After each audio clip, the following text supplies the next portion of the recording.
Na última aula, nós vimos a associação de resistores em série. Nós vimos que nessa configuração em série, os resistores possuem a mesma corrente e a tensão total se distribui entre os resistores da associação em série. Vimos que o problema de associar dispositivos elétricos em série é que em um circuito com dispositivos em série, um dispositivo depende do outro dispositivo. Se você tira um daqueles dispositivos que estão em série do circuito, o que acontece? O circuito fica aberto. Logo, a corrente entra, mas não consegue dar continuidade ao seu curso. O circuito não funciona dessa maneira. Esse que é o problema que vai ser resolvido com a associação em paralelo. Nós vamos ver que na associação em paralelo, nós conseguimos associar dispositivos elétricos, sendo que no mesmo circuito, os dispositivos são independentes um do outro. Então, você pode colocar, pode tirar e os outros dispositivos continuarão funcionando.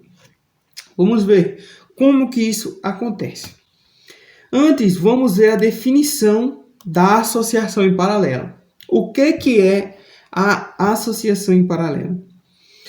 A gente viu que na associação em série, o terminal de um resistor se conecta ao terminal do outro resistor. Então, a gente tem resistores em sequência. Tu tem o terminal de um resistor conectado ao terminal de outro resistor. Eles estão em sequência. Aqui na associação em paralelo, os resistores não estão na sequência um do outro. A gente vê que os dois terminais estão conectados. Como assim? Veja aqui nessa representação como que funciona. Você vê que o terminal da fonte, certo? Os terminais da fonte se conectam aos terminais dos resistores. E os terminais dos resistores também estão conectados entre si. Então, vejam, os resistores estão conectados de 2 a 2, ou seja, os dois polos do resistor, estão conectados. Então, você vê aqui que tem positivo com positivo com positivo. E do outro lado, negativo com negativo com negativo. Então, essa é a ideia de você conectar resistores em paralelo, certo? Isso possibilita algumas características. A primeira que eu quero ressaltar é que a tensão é a mesma para todos os resistores. E você consegue perceber isso através dessa associação. Veja que a tensão elétrica, como a gente já disse, é a diferença de potencial. Então, se você quer descobrir a diferença de potencial em um resistor, você deve ver os potenciais que estão nos extremos desse resistor. Então, veja que nesse primeiro resistor aqui, eu tenho em um extremo um potencial de 12 volts e no outro extremo um potencial de 0 volts. Nos outros resistores, isso vai se repetir. Veja, 12 volts, 12 volts. E do outro lado nós temos 0 volts e 0 volts. Então essa configuração, essa estrutura permite que todos os resistores tenham a mesma tensão. A outra característica que deve ser ressaltada da associação em paralelo é que a corrente total se divide entre os resistores da associação, certo? Então, vê que da fonte sai uma corrente I, certo? E essa corrente I se divide entre os três resistores. Por isso que nós temos a corrente I1, a corrente I2 e a corrente I3, certo? E a corrente total I é igual a I1 mais I2 mais I3, certo?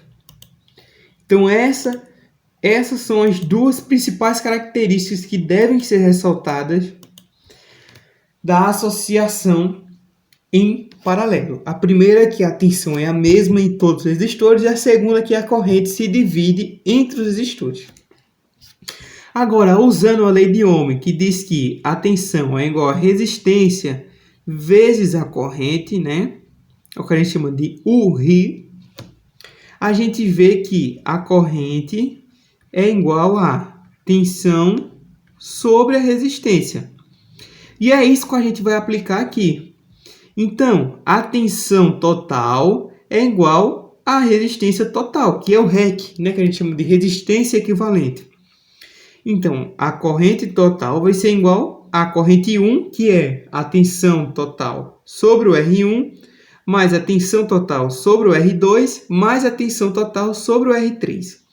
Veja que isso tudo aqui é a corrente I1. Isso tudo aqui é a corrente 2 e isso tudo aqui é a corrente 3. Eu estou usando a mesma tensão em todos os resistores porque, como eu já disse, a tensão é a mesma em todos os resistores, certo?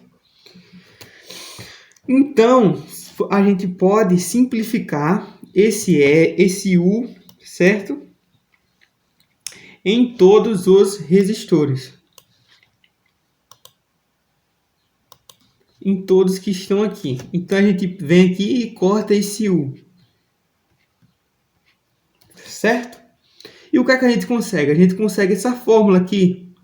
A gente consegue escrever aqui a resistência equivalente, né? O inverso da resistência equivalente é igual ao inverso da resistência 1 mais o inverso da resistência 2 mais o inverso da resistência 3.